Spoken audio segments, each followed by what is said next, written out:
Nosotros con respeto lo llamamos al doctor Juan Carlos Maqueda y lo saludamos. Abogado, exministro de la Corte Suprema de Justicia de la Nación, jubilado hace muy poquito. Doctor Maqueda, ¿cómo le va? Rodolfo Barili. ¿Cómo le va? ¿Cómo está usted?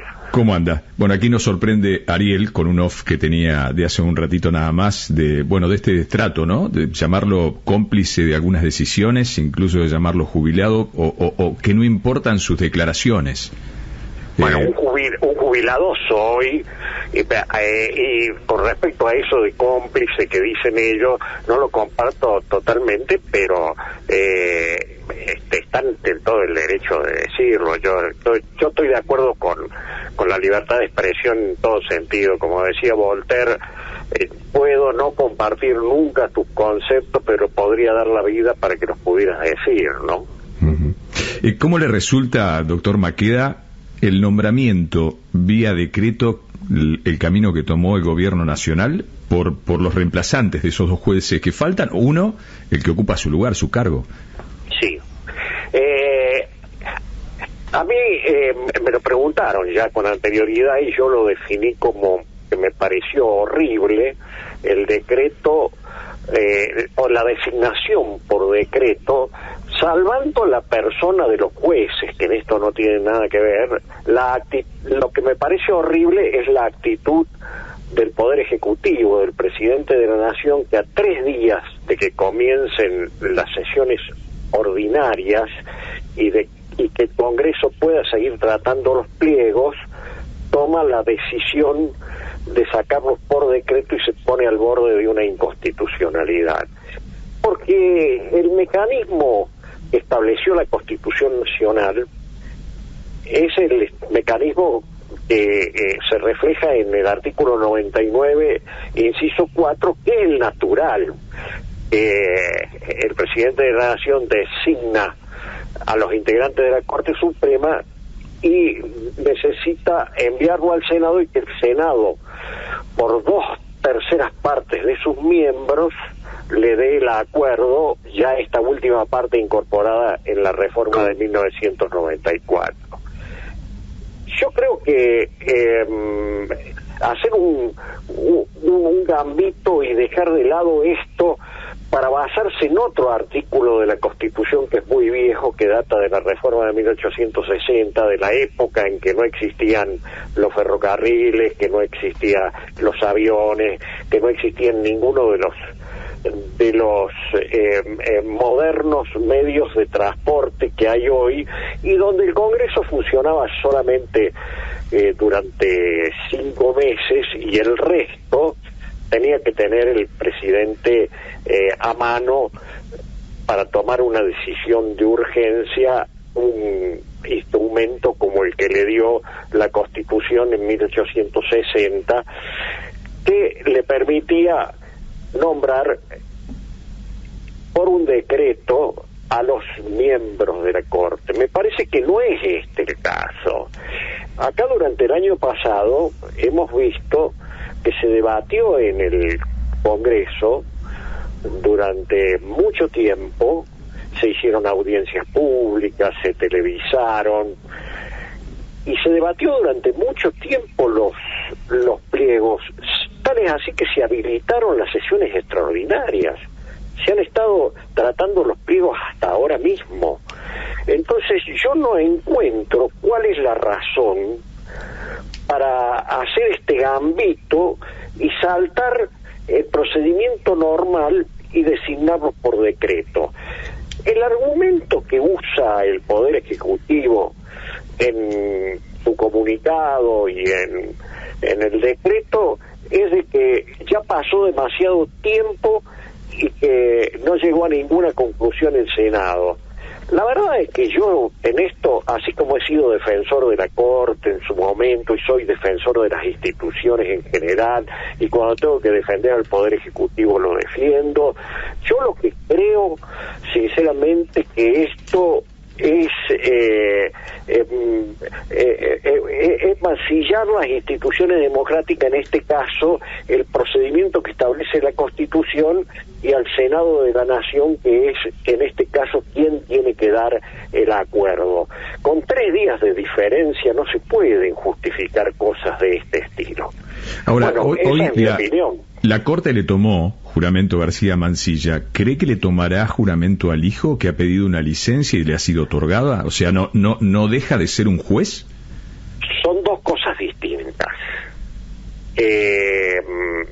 Una cosa es tomarle el juramento a García Mansilla, donde después de un acuerdo la Corte toma la resolución de que quien tiene legitimidad total y absoluta para asumir, más allá de que a mí me guste o no me guste, o sea, el doctor García Mansilla es una acreditada persona del derecho y un gran catedrático, por lo tanto contra él no tengo absolutamente nada que decir.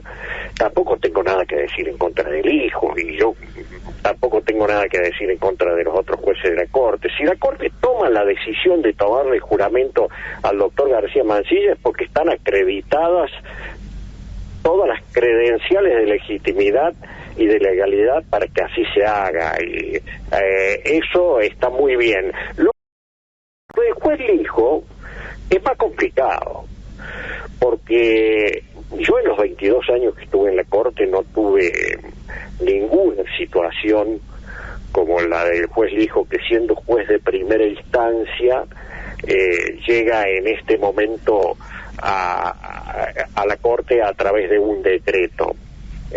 Yo no sabría sinceramente qué decisión tomar, y lo primero que haría sería ir a los antecedentes históricos que tiene la Corte en este sentido, en resoluciones de superintendencia, en fallos, a través de su historia. Yo lo que conozco, que es lo poco que he podido conocer desde que salió el decreto hasta hoy, es de que en el año 1963 el doctor José María Guido, que era presidente de la Nación, designó ante una vacancia en la Corte Suprema de Justicia a un camarista federal que se llamaba José Francisco Guido, que ese camarista no, cuando se hicieron las elecciones y se cambió el Senado, el Senado no le prestó acuerdo, y al no prestarle acuerdo perdió el cargo de integrante de la Corte y de integrante de la Cámara también. O sea, para usted los antecedentes marcan que el hijo debería renunciar para formar parte de la Corte Suprema. Pareciera lo natural. También hay otro antecedente de la década del 70. En el año 1975, un juez que tiene un apellido muy difícil, que es algo así como Nicholson, seguramente lo estoy diciendo mal. También este juez había sido designado en comisión como camarista. Eso ya no era en la Corte, sino que era como camarista. Es menos fuerte que el anterior. Esto había sido designado como camarista y quería mantener el cargo de juez, porque uno era interino, el de camarista, y el de juez era permanente. Era un juez federal este hombre, y ahí sí llegó a la Corte, y la Corte dijo que no podía mantener dos cargos, que se presumía de que si lo habían designado en el cargo de camarista, o sea, tenía que renunciar al de juez. Me está anticipando que iba a decidir la Corte en este momento, digo. Si no renuncia es muy difícil que le tomen. No, porque no hay dos casos iguales. Entonces, esos son los antecedentes que hay. Habrá jueces que a lo mejor estén de acuerdo con estos antecedentes, y habrá jueces que no estén de acuerdo con estos antecedentes. Yo estoy diciendo lo que yo haría. Yo no estoy más en el tribunal. Yo voy a respetar absolutamente lo que diga el tribunal. Usted no le toma, hoy si estuviera hoy, si fuera Rosengraf, no le tomaría juramento al hijo si no renuncia. Si fuera Rosati, porque es el presidente de la Corte el que le tiene que tomar. Si fuera Rosati hoy, le diría, no, renuncia porque no podés estar acá. Le diría eso al hijo. Exactamente. No porque tenga algún problema con el hijo. O sea, yo no hablo opinión sobre las personas. Es porque me parece de que no es un ascenso hacer un per saltum del juez de primera instancia a la Corte. El hijo, en este caso, tiene que renunciar porque no se puede retener un cargo de primera instancia. La Corte es el máximo organismo judicial y además de ser la máxima expresión en el control de constitucionalidad del país, es un órgano político que junto con el Poder Ejecutivo y el Poder Legislativo, como cabeza del Poder Judicial, es parte del gobierno. Entonces, me parece a mí que hay una contradicción absoluta con mantener ese cargo, ¿no? Le hago una consulta. Yo sé que no quiero opinar sobre el hijo, pero saco el nombre del hijo. ¿Por qué cree que el gobierno insiste con un juez que a lo largo de la historia ningún juez, ningún nombre propuesto por el Ejecutivo tuvo tantos rechazos?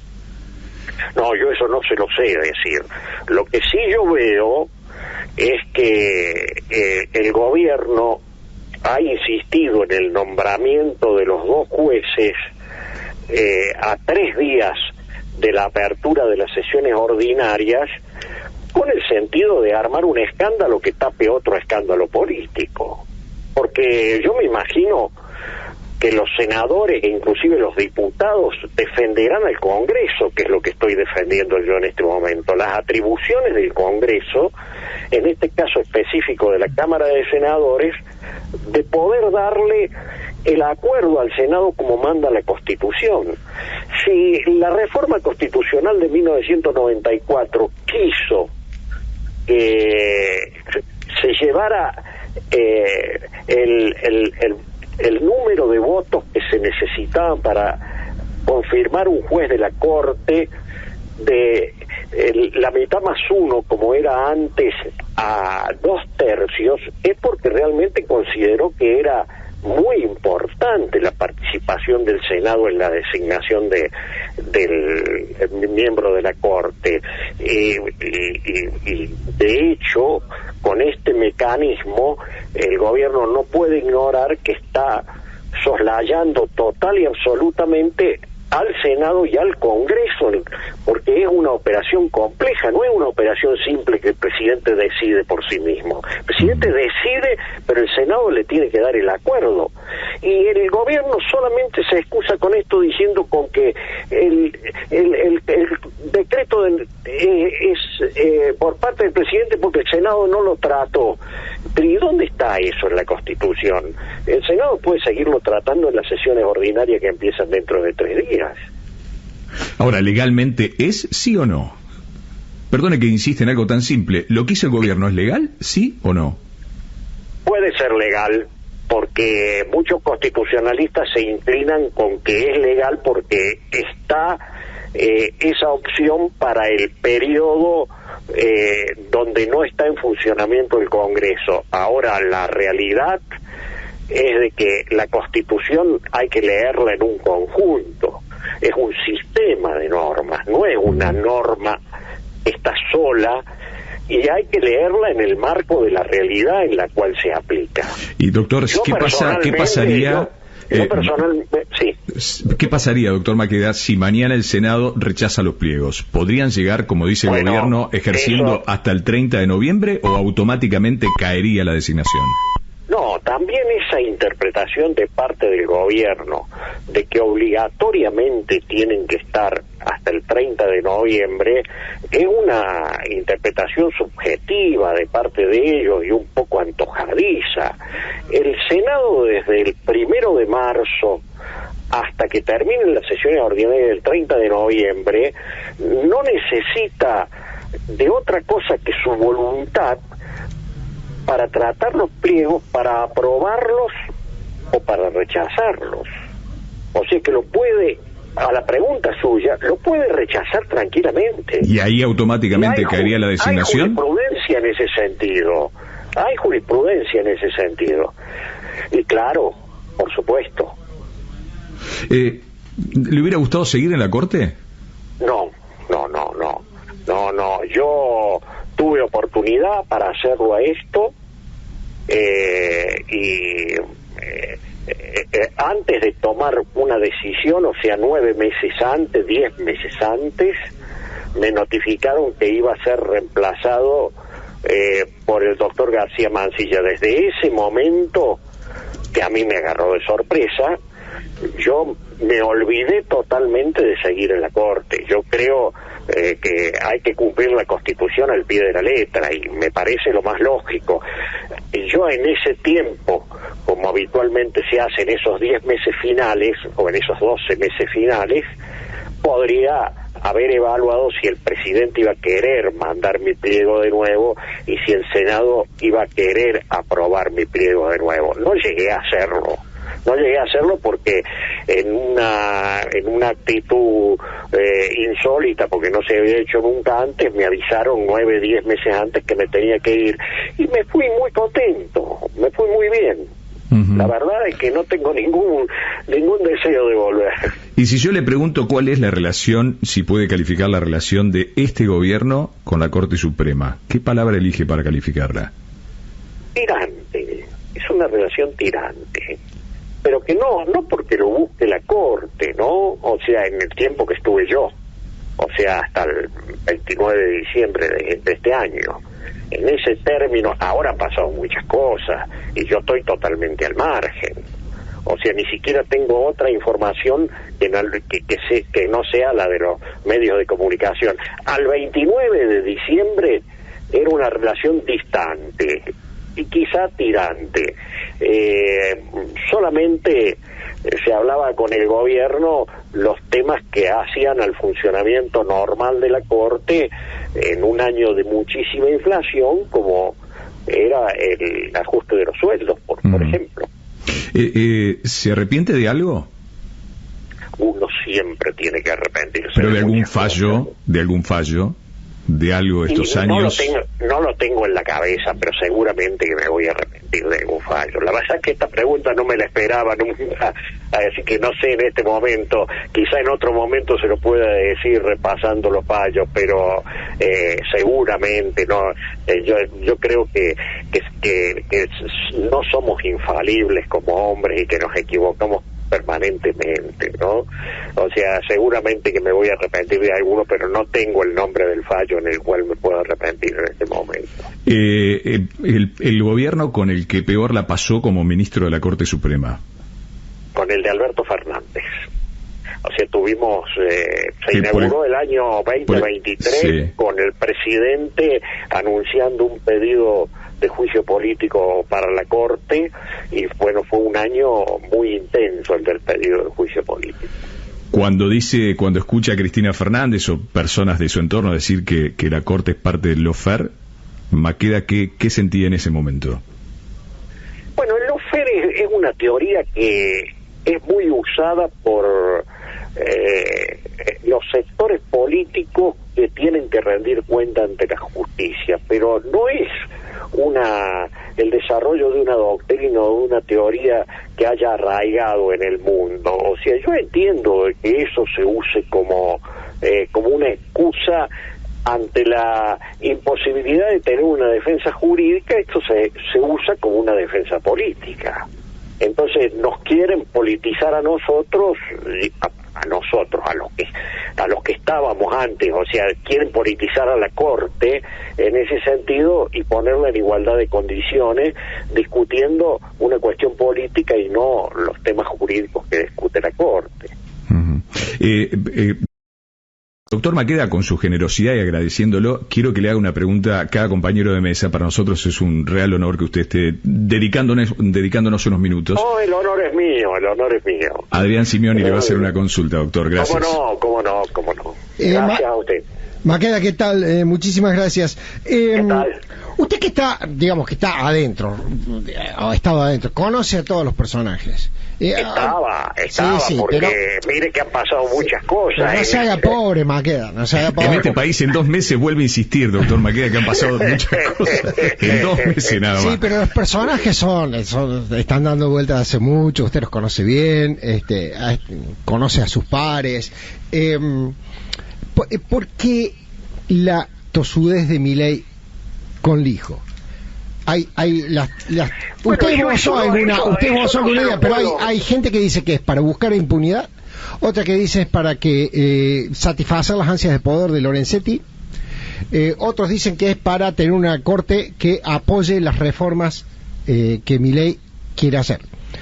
Claro, cuando uno saca, perdóneme, termine, por favor. No, digo, para usted, ¿cuál es la razón?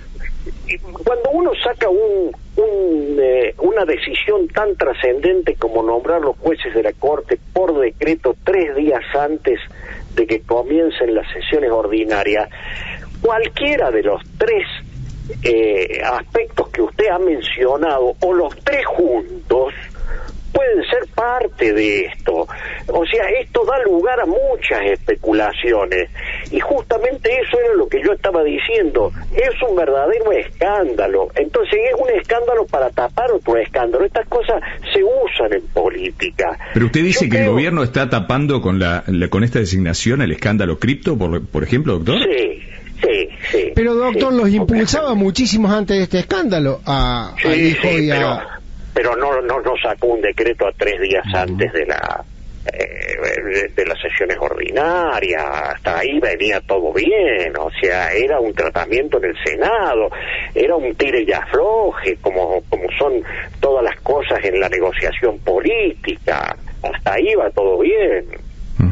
Guille López quiere hacerle una consulta. Sí, doctor, voy a cambiar la pregunta. ¿Cómo le va? Buenas tardes. Voy a cambiar la pregunta atento a lo que dijo recién y que ya lo había dicho mientras hablaba con Rodolfo, esto de tapar con un escándalo otro escándalo. Sí.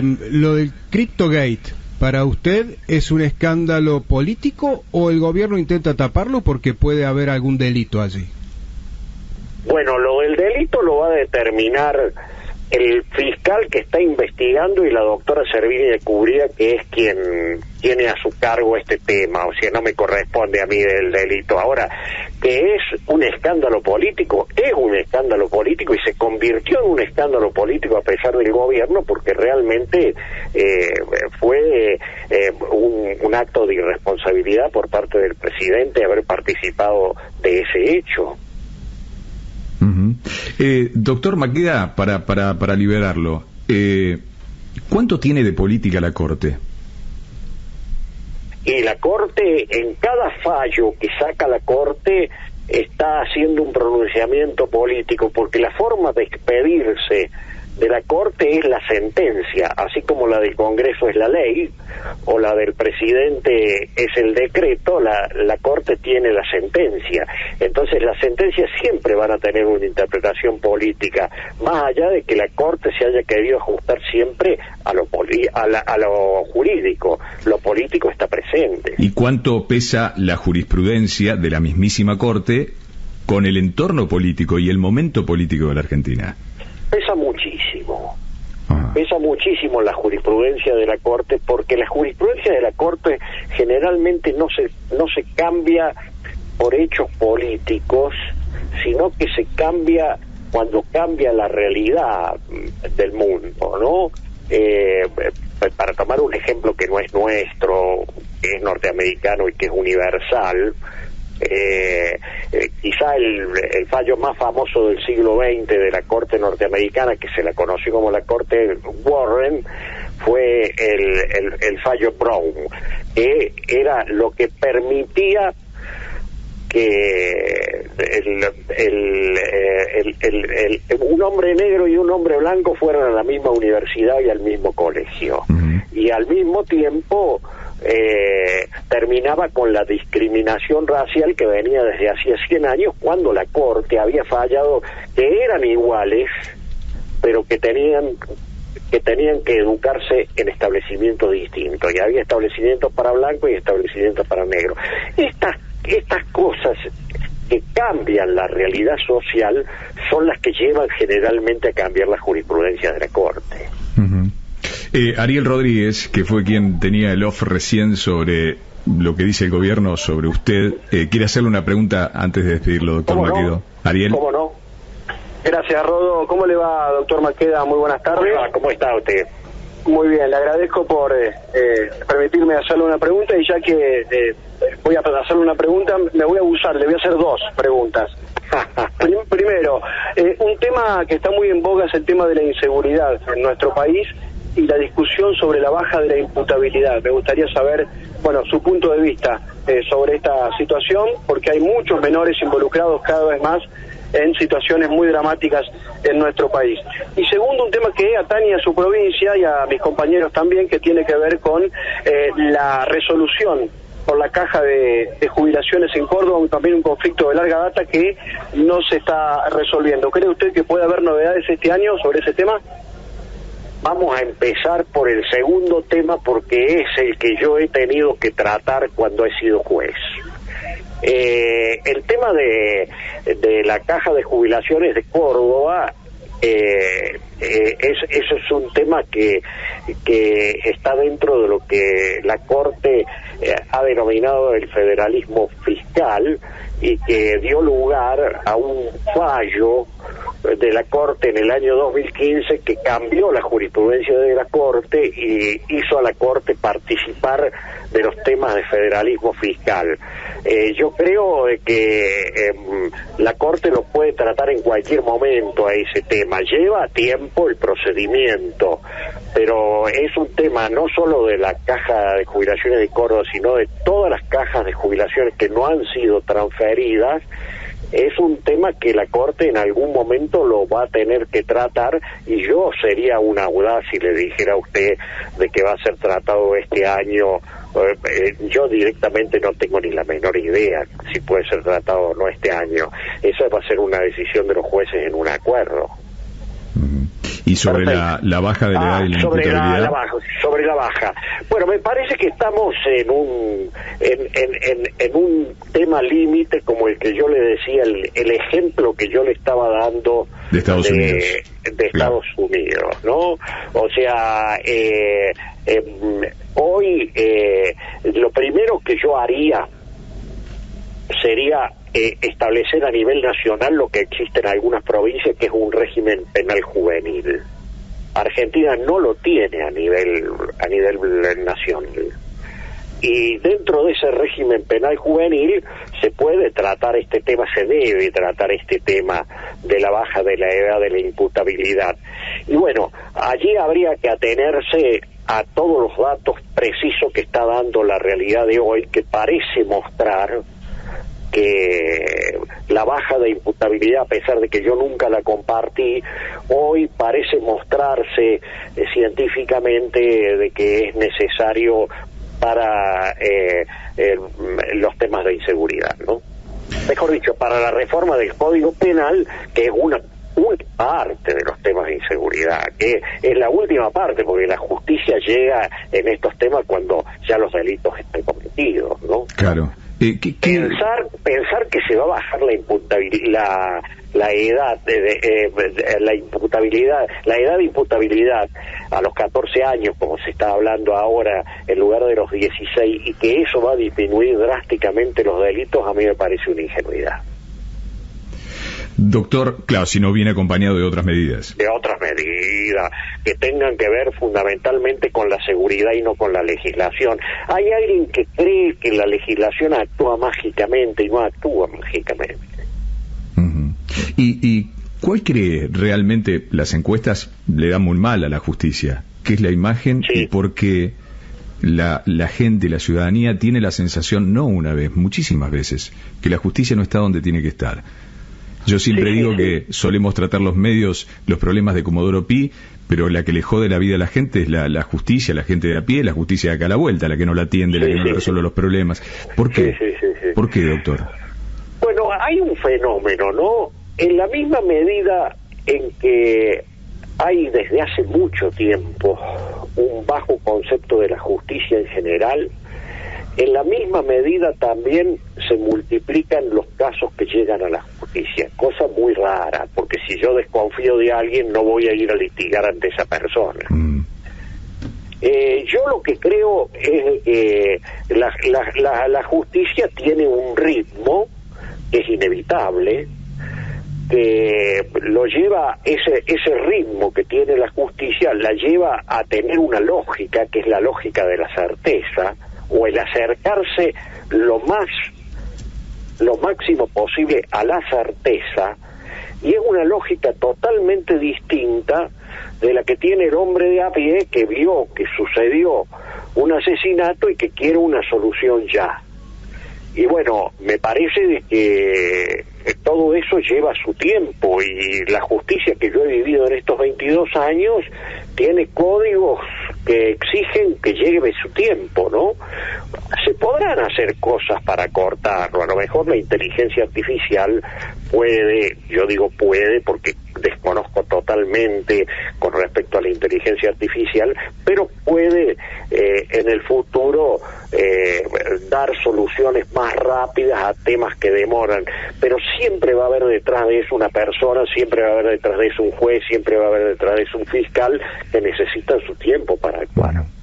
Doctor, ¿ya decidió el título del libro de sus memorias? Sé que no le gusta que le digan memorias. No, es muy presuntuoso. No, en memoria es muy presuntuoso. ¿Pero tiene el título? No tiene ningún título, ni las he empezado a escribir todavía. Doctor Juan Carlos Maqueda, ex miembro de la Corte Suprema de Justicia, muchísimas gracias por su tiempo con Cadena 3, con Ahora País. Muchísimas gracias a usted, Rodolfo Barili, a todo su equipo y a Cadena 3. Muchas gracias. Gran abrazo.